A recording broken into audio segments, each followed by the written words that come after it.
I hear it. Ayo! Where is it? Careful, don't get... Oh! I've played a lot of VR games. Some good, some bad, some absolutely horrible. But I don't think I've ever played anything like Into the Radius. But at the same time, I have played games like Into the Radius. A couple weekends ago, I was looking for something to play, as I had just finished replaying Fallout 4, so I was really looking for a game to satiate my post-apocalyptic hunger. And when I looked into my wishlist, I found out that Into the Radius 2 has been rotting there for about 2 years at this point. So of course, I didn't buy it and replayed Fallout 4 again. But this weekend, I finally got around to buying and playing Into the Radius. Before I even pressed on the game, I was extremely disappointed. Because why is it Into the Radius 2? Why not Into the Radius? Are they stupid? Anyways, as soon as I loaded in, I remembered why I actually refunded the first game. It was too hard. The first game was, for some reason, grueling to me 3-ish years ago when I bought it. I just wasn't ready for it, but now, I think I am. Every single thing here is absolutely horrifying. After dropping a shit ton of hours in this game, I think I have a pretty solid opinion on it. It's pretty great, and I feel that just how great it is perfectly encapsulated within what you've been looking at all video. The atmosphere this game has is honestly kind of amazing. There are very few VR games that have actually been able to fully immerse me in the world, which is funny because I have no idea what this world is. Who are these guys? They speak English? Are they American, or is that just because of localization? Where are we? What's that thing in the sky? What's this thing in the sky? Why are there ash people? Why is there ash everywhere? Who am I? What am I doing? Why are you gray? And what are you? A whole lot of questions that I honestly don't want the answer to. This world is so interesting to me because I still don't understand it. The idea that there's something to uncover gives me motivation to go into the Radius. 2. Also, the guns and other equipment that you're working towards aren't just on some screen or a piece of paper. They are on the wall, and they just sit there, locked behind either a security level or credits. Not this thing. Taunting you. I'm gonna get this. Something that adds to both the atmosphere and exploration of Into the Radius is its realism. This game is about as realistic as it can get without being overly tedious. You have to do the standard survival stuff like eating, but the game makes it kind of interesting. If it's something like crackers or sardines, you have to physically open the container and individually grab each piece. It makes what is usually the mundane task of holding an item to your mouth and consuming everything, including the packaging, actually more realistic. And the guns feel phenomenal. I'm not a big gun guy. I'm not big into them in real life or in VR. The only real gun VR games I've played are Bone Lab and Boneworks. But even I could tell that the devs oil these guns with exclusively love juice. They are packed with mechanics and little features. Each gun has a safety and or alternate fire modes. The safety is honestly a super cool detail, until something comes at you and you just hear, "Shoot it!" And there's a cleaning system for your guns. So instead of your firearms just breaking when they get to low durability, they have a higher chance to malfunction. And you can stop that with gun oil and a toothbrush. You have to clean your guns?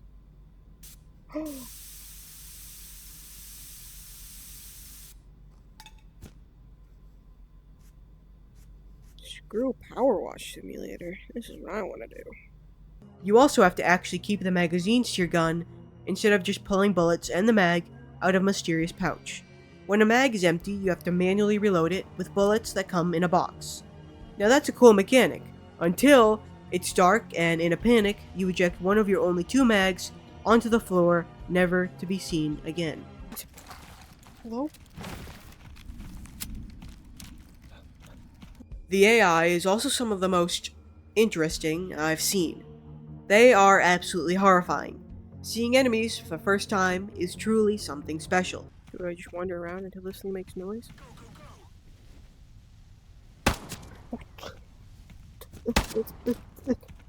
I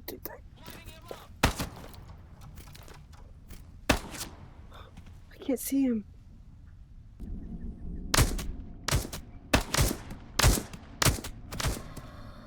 They do it?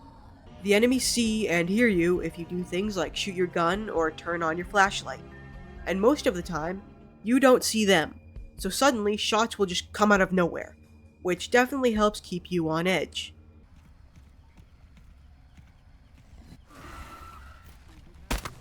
The enemies are apparently smart enough to use cover. They can actually hide behind things like trees, sandbags, walls, railings, and other miscellaneous junk. So even if you can see them from behind wherever they're shooting, you're gonna have a hard time hitting them. Except the shotgun guys, they seem to have no self-preservation whatsoever. Oh my god. Say goodnight. Oh! Also, I have no idea why, but when you're under attack, 90% of the group will come to attack you when they hear the, loud-ass gunshots. But just when you clear the area and think, everything's fine and you've killed everybody there, you'll get your face blasted off by some guy hiding in a building.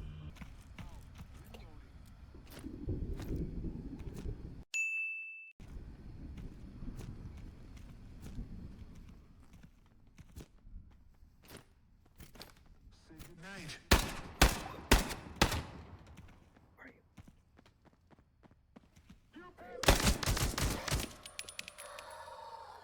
What?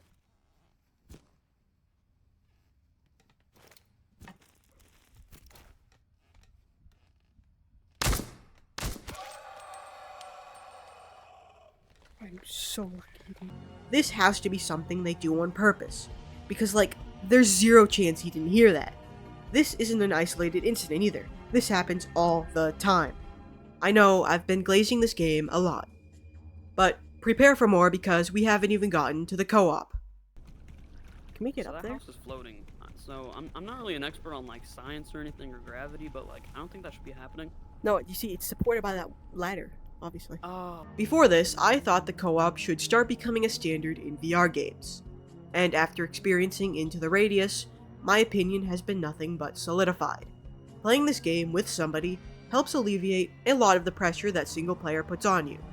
But surprises are still surprises. There's a guy right there. See him? Oh, don't. Oh wait, no, that's a guy. Okay, never mind. There's a guy right there. I only played a little single player, so I still hadn't encountered or explored a majority of the things I could. This means we could discover things as a team. I've never actually gotten close to one, so I don't know what happens, but I'm gonna get away from that thing. oh yes. And despite being stronger as a team, we are still, quite squishy. I think we have every type of ammo unlocked, just not. There's one in the house. Get down. Where is he?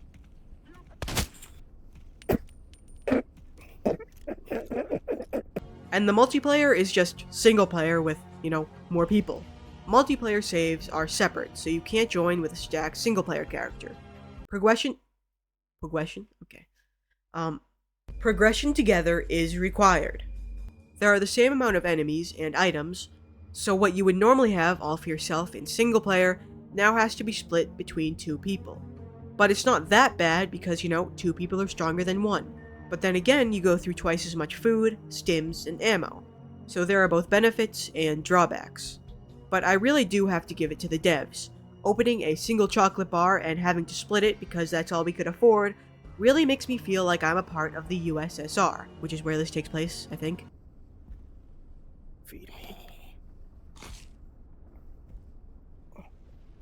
The only real problem with co-op is that it's just a little, ever so slightly, perhaps, maybe, mayhaps, a tad bit glitchy. Gimme. Which one? That one.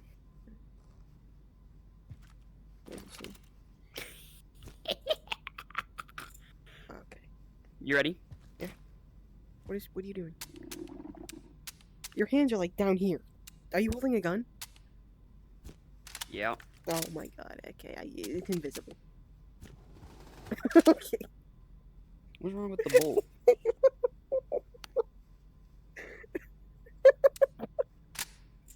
There we go. Are you ready?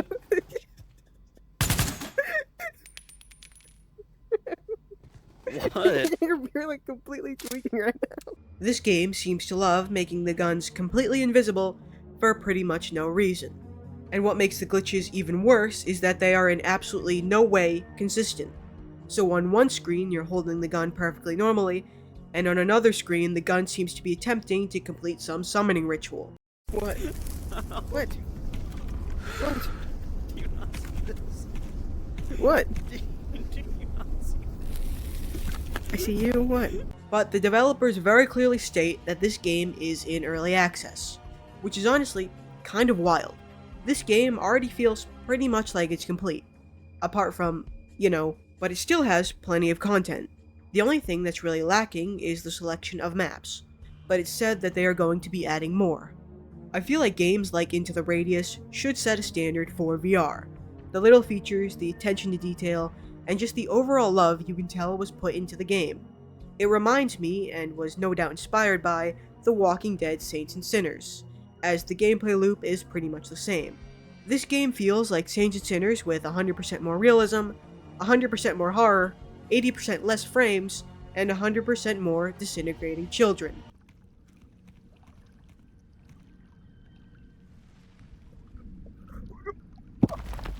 After finishing this game, I'm gonna go back and finish the first game, that I definitely didn't refund 2 years ago. Make sure you check the attic. I almost got my head blown off going up there. What do you mean? There might be somebody in the attic.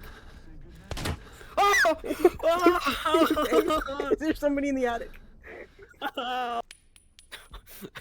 He said, let me put my shotgun through the hole. Got him. Anyways, thanks for watching, and please consider subscribing.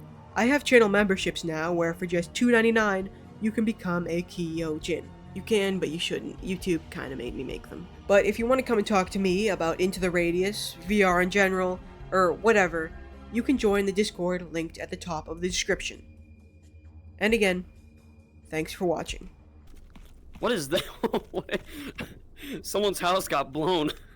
It didn't get blown out. You got like teleport. There isn't even a door on this side. What? It's just wall. What? I want dead. I want collect.